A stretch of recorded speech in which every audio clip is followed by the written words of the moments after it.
I'll show you guys how to install 4 different types of coolers. The stock Wraith cooler from AMD or Intel, the stock Wraith Prism cooler from select Ryzen 7 processors, an aftermarket air cooler, or a liquid all-in-one cooler.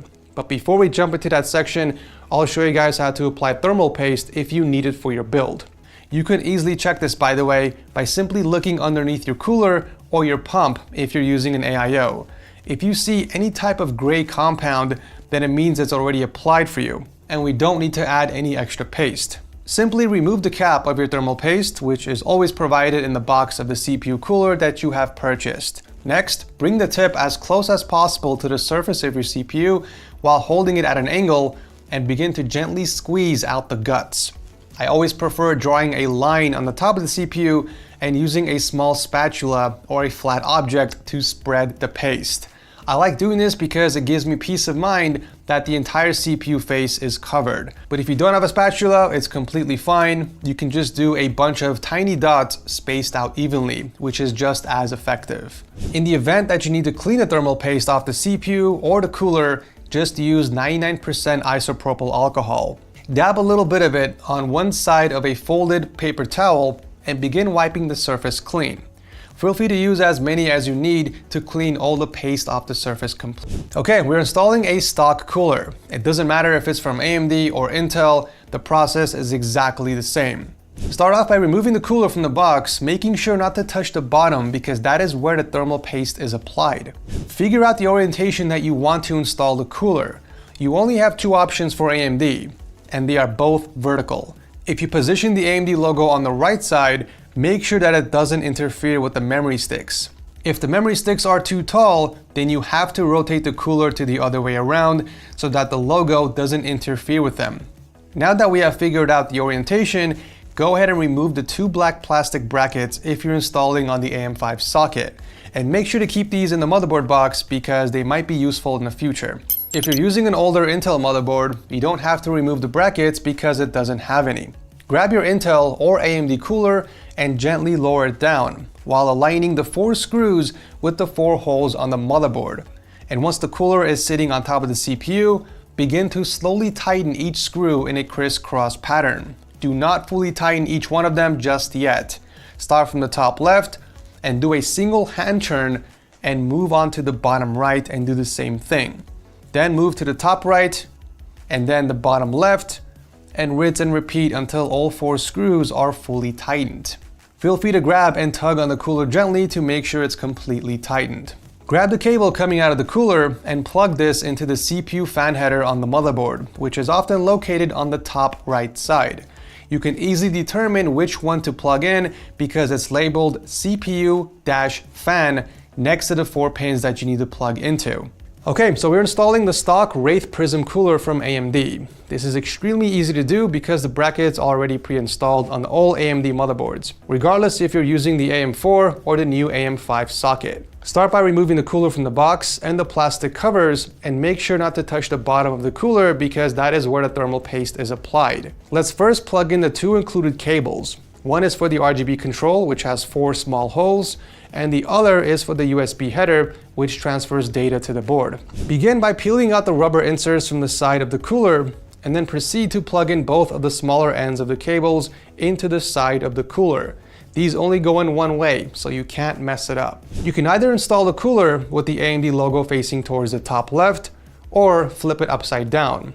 I personally prefer upside down because it will be a lot easier to route the 2 cables coming out of the cooler and keep it hidden. The cooler has these retention brackets on the front and the back. Locate the side that has the lever and make sure that is set to the left position.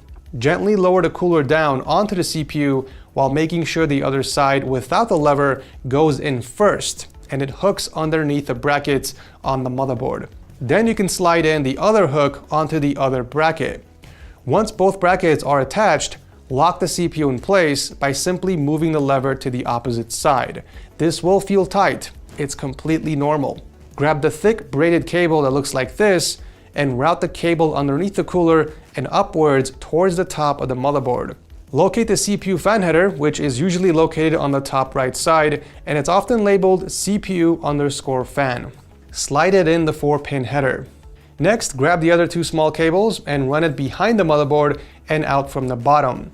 If you install the cooler the way I did, you should be able to run the cables towards the top and around the VRM heatsink just like this before running it down the back of the motherboard. Grab the cable that has 4 small holes like this, which is called a 12-volt 4-pin RGB cable, and plug it into the 12-volt RGB header on the board. This usually has a label that says 12V right next to it. It should also have 4 pins. Make sure the arrow on the plug is aligned with the first pin. You can simply rotate the cable until the arrow is on the far left, and then you could slide it in. Whatever you do, do not plug this into the 3-pin header. Those are for addressable RGB products only. Next, grab the USB cable that has the words USB labeled on it and plug that into the USB header on your motherboard, which is often located on the bottom. And it's always labeled USB 1 or USB 2, depending on how many USB headers your board has. In the event that you run out of USB headers for other products, anyways, with the words facing down, plug these in either of your USB headers. I'm sure we can all agree that running the cables behind the motherboard looks the cleanest. You can install it in the case just like this, by the way, without having to unplug anything. Okay, so we are now installing an aftermarket air cooler. Let's take everything out of its box, including the cooler, the thermal paste if it has one, the bags that have the screws and the brackets, and finally the manual. If you're installing on an AMD motherboard, you will most likely have to remove the 2 brackets that are pre-installed on the board. If you're installing on an Intel motherboard, you have to use the X-shaped bracket instead. I would strongly recommend looking at the manual to determine how to set up the bracket, because you can adjust the endpoints to fit specific socket types. By default, it usually fits LGA 1150 series sockets, but I'm using a 14900K processor, which is on the LGA 1700 socket. So in my case, I have to extend the endpoints all the way out for the LGA 1700 sockets.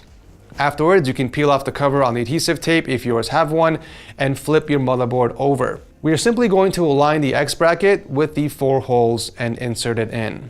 You can apply gentle pressure, making sure the tape grabs onto the back of the motherboard before flipping it over. If you don't have any tape, you're gonna have to use your hand and hold onto the bracket while you flip the board over. Now we should all technically be at the same place, whether you're installing in an AMD board or Intel. All 4 screw holes should be visible. At this time, I would recommend looking in the manual to determine what the next step is. Usually it involves installing a certain type of screw, but in my case, I have to add these spacers first. Most coolers have everything nicely separated and labeled in bags, making it very easy to find the hardware needed. If you're installing an AMD cooler, you would use the bag labeled either AM4, AM5, or any of the TR bags for the Threadripper processor. But if you're installing an Intel cooler, just make sure to use the bag that corresponds to the socket type for your CPU. Again, you can find this socket type labeled on the motherboard itself and the CPU box. After removing the spacers from the bag, simply slide one onto each of the screw hole before we install the bracket. Again, refer to the manual to find out which hole to put the screw through. Every socket is different. After inserting the screw through the bracket, gently tighten them all the way through. These need to be fully tightened so that the cooler has a nice grip on the CPU. After both brackets are installed, it's time to connect the heatsink. Depending on the location of the bracket on the heatsink, you usually can only install this in the vertical orientation. If you have a choice, I would recommend this orientation so that we can install the fans in the front for the best cooling performance. I don't recommend facing the heatsink down and installing the fans on the bottom or top, as this is the least effective configuration. Once you determine the orientation you want to install the heatsink, go ahead and screw it in onto the bracket we just installed. Now we are ready to hook up the fans. Normally, air coolers come with these thin brackets that attach to the fan. If your cooler has only one fan, then I recommend attaching it to the front of the heatsink. If you have 2 fans, you can put the second one in the back. Make sure the face of the fan is facing outwards. The face of the fan is where the air is being sucked in from. And the best way to remember this is by remembering the phrase, the face of the fan is the part where the company logo or sticker usually is. And the part where the frames and the cables are visible is the back. Unless your fans are reverse blades. Reverse blades are usually indicated right on the fan box. And in this case, the airflow is reversed, which means that the front of the fan is where the air gets blown out of. You can also tell by looking at the side of the fans. Most of the fans have arrows indicating the airflow direction. Speaking of cables, make sure the cable is towards the bottom so it's easier to hide and plug into the motherboard. So grab the fan and insert one tip of the bracket through the front hole. And you can do the same thing for the other corner. If you did this correctly, this is what it should look like. It's completely fine if it's loose, it's supposed to be. Go ahead and do the same thing on the other side of the fan.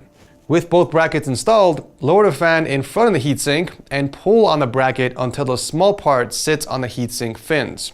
Do the same thing on the other side. Repeat the same process for however many fans you are installing. But once you're done, feel free to tug on the cooler to make sure nothing is loose. Grab the cable coming out of the fan and plug this into the fan header on your motherboard, which is usually located on the top. It's always labeled CPU_fan. I like to tuck the excess cable underneath the cooler so it looks nicer, but the choice is yours. Okay, so we're installing an all-in-one cooler, but we are only going to do the first half, which is prepping the motherboard with the bracket installation before we move everything into the case. This is a lot easier for the build. Go ahead and open the box and remove everything from inside. The manual, which will be very handy, all the fans, unless it's already attached to the radiator, thermal paste, unless it's already pre-applied, and the rest of the hardware, which includes all the different type of brackets, screws, and cables. I know it might look intimidating with all the different types of hardware, but you are not going to use all of these, trust me. We're only going to use the ones that are marked for our CPU. Take a quick look at the manual and determine what hardware you need to use to install your cooler. Different socket types require a different pump bracket as well as a motherboard bracket. In our case, we are installing on an LGA 1700 socket, so we will need the LGA 1700 pump bracket, the LGA 1700 screws, and the LGA 1700 mounting bracket, which looks like this. Again, if you don't know what socket type your CPU uses, you can always look on the CPU box itself or the motherboard. If you're installing on an AMD board, you would have to remove the two mounting brackets that are pre-installed on your board. Otherwise, for Intel, flip over the motherboard and attach the mounting bracket on the back. You might have to extend the tips so that the screw holes align with the holes in the back of the motherboard. And if your mounting bracket doesn't have tape, you're gonna have to hold onto the bracket with one hand and use the other and flip the board back over, making sure the mounting bracket doesn't slide away. Proceed to hand tighten the screws into the mounting bracket itself. This process is very similar to AMD motherboards. Okay, so at this point, we are done with the prepping, and you have two options. Either continue on with the video so we can hook up the rest of the AIO, that way we can test the PC and make sure it works before building in the case, which I highly recommend, by the way. Or you can skip to the... You made a wise choice, young grasshopper. Okay, so grab the corresponding pump bracket for your socket type and install it onto your pump. Start off at an angle before inserting it in the pump, and then you can rotate it to snap it in place. If you did it correctly, the bracket should look like this, even on all four sides.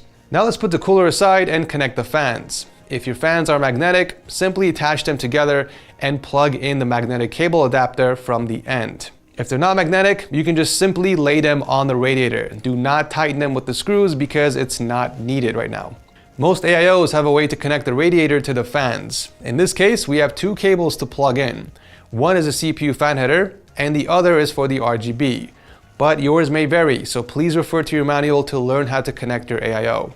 The fan header cable simply plugs into the female connector from the radiator. The 3-pin RGB cable plugs into the female 3-pin RGB connector, but make sure the holes align and that the arrows match before you do that. The orientation of the pump doesn't matter now because this is temporary until we test our system. Before you do anything else, make sure to peel off the sticker underneath your pump. Then go ahead and grab the head of the pump and slowly lower it down by matching the holes from the bracket to the screws on the mounting bracket. Look for the bag that has the thumb screw caps or something similar and remove all four of them. While holding down the pump with one hand, use your other hand to screw and tighten the pump bracket. The two longer cables coming out of the pump plug into your motherboard. Let's grab the USB cable first, which looks like this. It's got a rectangular shape with 9 pinholes. We are going to plug this into the USB header on the motherboard, which is usually on the bottom, and it's always labeled USB 1 or 2 depending on how many your board has. Align the holes on the cable with the pins on the board and insert it all the way in. The second cable is the SATA power cable. For this, we are going to take out our power supply and look for the cable that looks like this. The SATA cable has an L-shaped connection. So make sure to align that with the female cable and plug it in.